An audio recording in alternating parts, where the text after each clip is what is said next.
plays passing touch of Gary Danielson, who hit tight end David Hill, number 81, for a big gainer over the middle. Danielson then tried 2 passes to Leonard Thompson, both unsuccessful. But the third time was the charm, and Thompson, number 39, notched the first score of the game.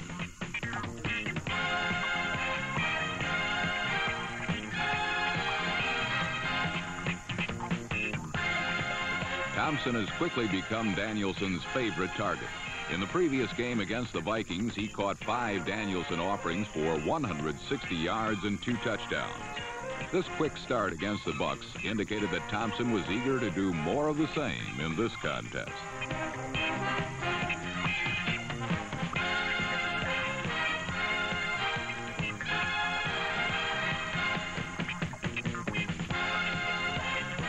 With the score at 7-0 as the first quarter drew to a close, the Bucks were still looking for an offensive spark.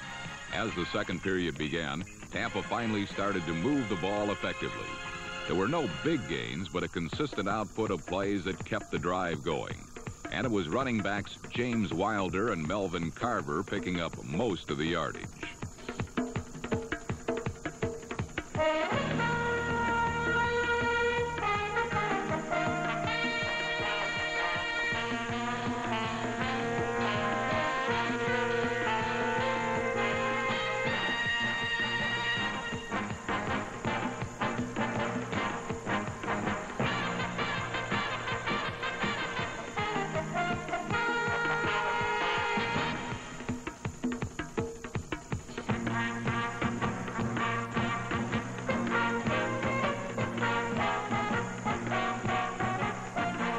Both Wilder and Carver made key catches, and Williams scrambled for completion to tight end Jimmy Giles, number 88, on a third down play, setting up a 34-yard field goal by kicker Bill Capice to put the Bucks on the scoreboard.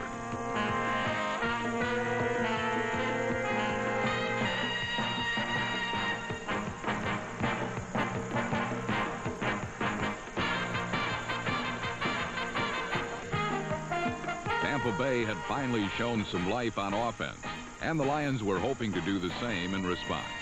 Detroit's biggest weapon is usually running back Billy Sims, but in the previous game with the Vikings, Sims was held to only 22 yards rushing.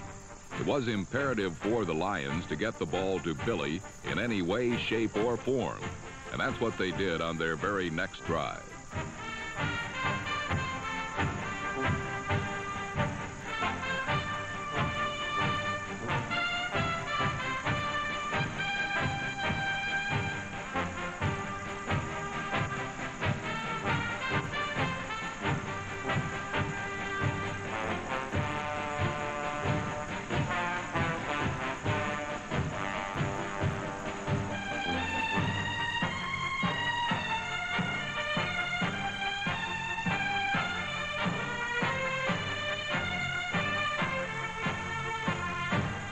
Sims helped move the Lions downfield, but the march appeared over when number 20, Neil Colsey, stopped Sims in the backfield for a loss.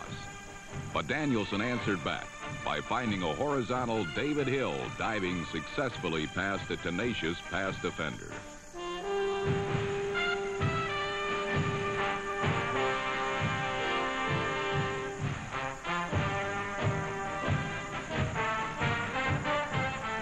Hill's catch put Detroit ahead 14-3 and is worth a second look, if only to admire one of the most photogenic plays of the Lions season.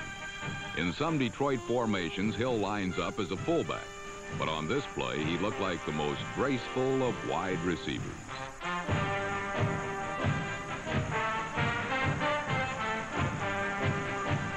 So far, this game had clearly belonged to Detroit. Last season, the Lions had won on the road only once, but the squad seemed determined not to let that happen again. The Lions were dominating the hometown Buccaneers and knew that if they could keep the tempo going, they would win.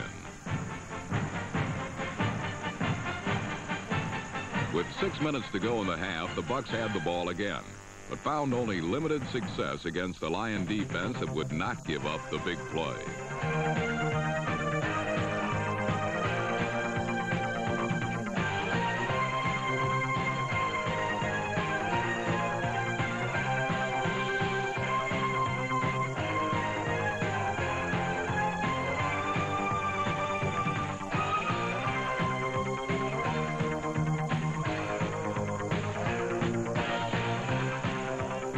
the Bucs drew closer, the gains got shorter.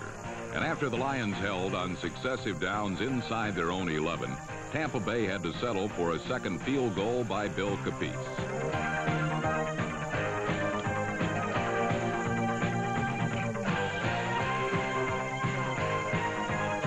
As the half ended with the Lions clearly in command, Tampa Bay followers wondered if the Bucs had the stomach to reduce Detroit's 8-point bulge. It was a weighty issue that deserved some heavy thought.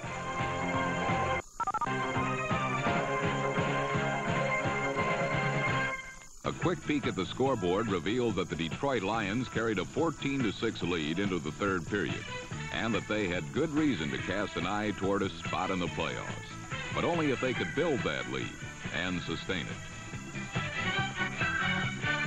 On the Lions' first possession of the third period, Gary Danielson threw just one pass, a 15-yarder to David Hill, then turned the ball over to his running backs.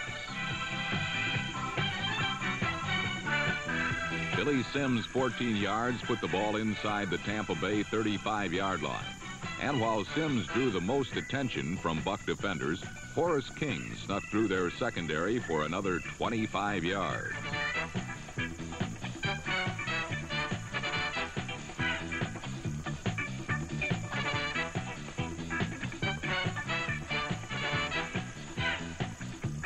King's run advanced the Lions to the Tampa Bay 3-yard line, and it remained for Billy Sims to complete the 71-yard scoring drive. Sims's touchdown stretched the Detroit lead to 15 points, a comfortable margin that gave their opponents food for thought. While Detroit chewed up most of their yardage on the ground, Tampa Bay responded by mixing it up with a more balanced approach. Engineering a 74-yard drive, Doug Williams completed all 4 of his passes, including a 27-yarder to tight end Jimmy Giles. After acknowledging the efforts of his colleagues, Williams elected to sign his name at the bottom line with a 3-yard rollout that cut the Lion lead to 8 points.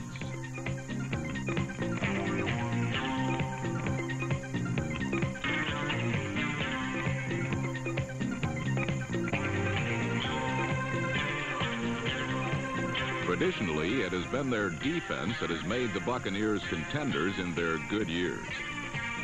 This season, that defense has turned a 500 team into a contender. Perhaps they play better with a little something on the line. Both defensive line coach Abe Gibron and defensive back coach Wayne Fonts made it clear that in order to paint themselves into the playoff picture, the Bucs better play a better brand of defense. Tampa defenders responded, and their swift strokes of the brush muddled the Lion attack. In a high holiday spirit, a host of hungry Buck defenders met Horace King at the line of scrimmage, packaged him, and mailed him home for New Year's.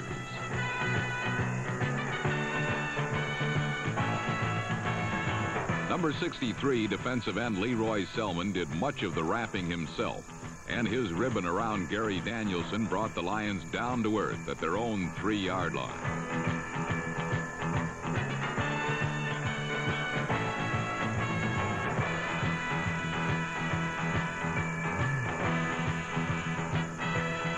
After a Detroit punt netted just 25 yards, the Bucs wound up with a gift consisting of fine field position. Doug Williams then shared his team's good fortune with running back James Wilder, who accepted it at the 17-yard line and looked to share the joy of receiving with his teammates.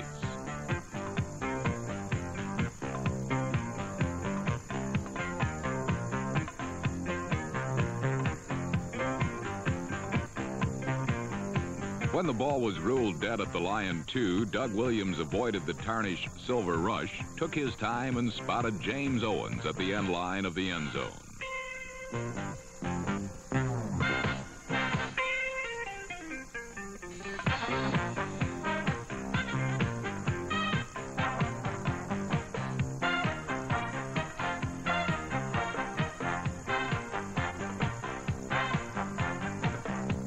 With Owens' touchdown grab plus the extra point, the Bucs suddenly found themselves within a point of the fading Lions.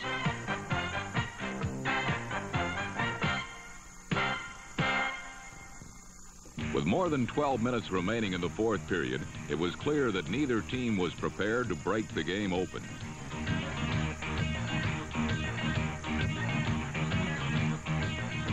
Tampa Bay cornerback Cedric Brown, number 34, picked off a Gary Danielson pass. And before he had a chance to sit down, the Lions returned the favor.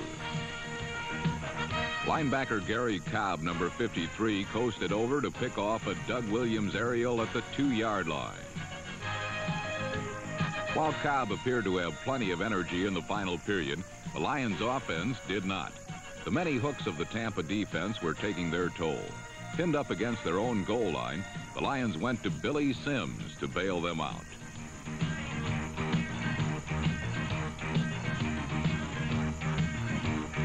With little success up the middle, Danielson chose to stick with Sims, first in one direction, then another.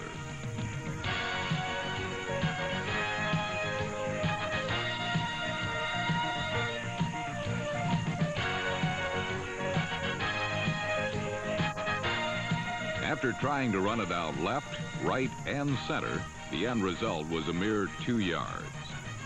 By this time, the Lions had given Tampa every opportunity to win. Yet the Bucs seemed intent on throwing those opportunities away. Wide receiver Gordon Jones, number 84, did everything he could with the football except hold on to it. Nevertheless, his juggling act was worth 24 yards. Next up was tight end Jimmy Giles.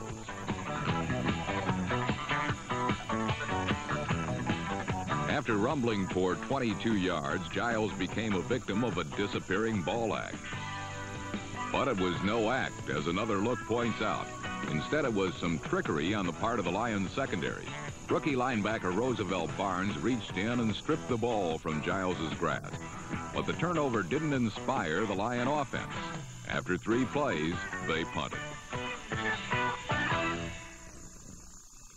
Plenty of enthusiasm on the Lions sideline, but it did not carry over to the Lions on the field.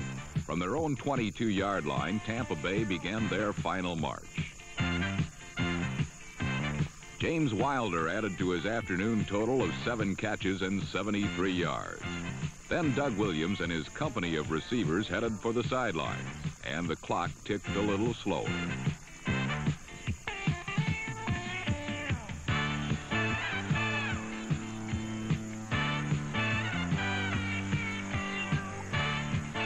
With a minute 46 left, James Wilder tacked on another 6 yards, but his line was called for holding, and the penalty had the Buccaneers up against the wall at 3rd and 20. Doug Williams had little choice but to look long for his big play wide receiver, Kevin House.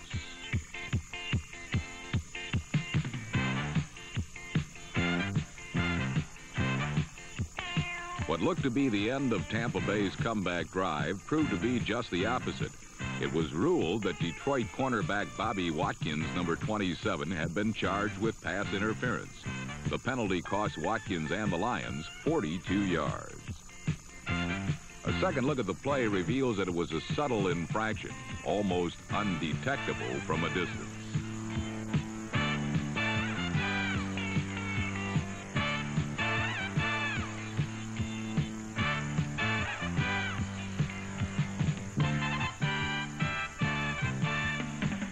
Despite protests from every Lion within shouting distance, the call stood, and it was Buccaneer ball at the Detroit 13-yard line. With under 30 seconds on the clock, the Bucs had a new life.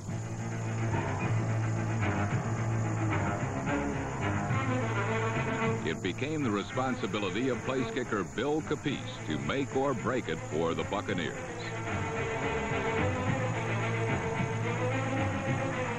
Capice had kicked 2 earlier field goals to give Tampa Bay their only points of the first half. But it's been a strange year for place kickers. An extra point or a chip shot has become as big a challenge as a 55-yard attempt, and has more than a few coaches searching the good earth for a solution.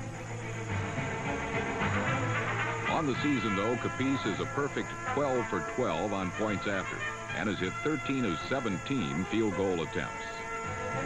But this one field goal from 27 yards was do or die for Tampa Bay.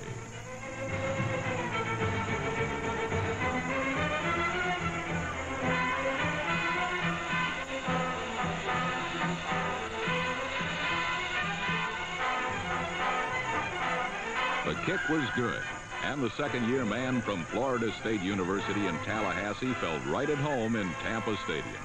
The three-pointer gave the Buccaneers a 23-21 lead with just 18 seconds to go. The only hope left for Coach Monty Clark and his Lions was the bomb, but Gary Danielson didn't have the distance.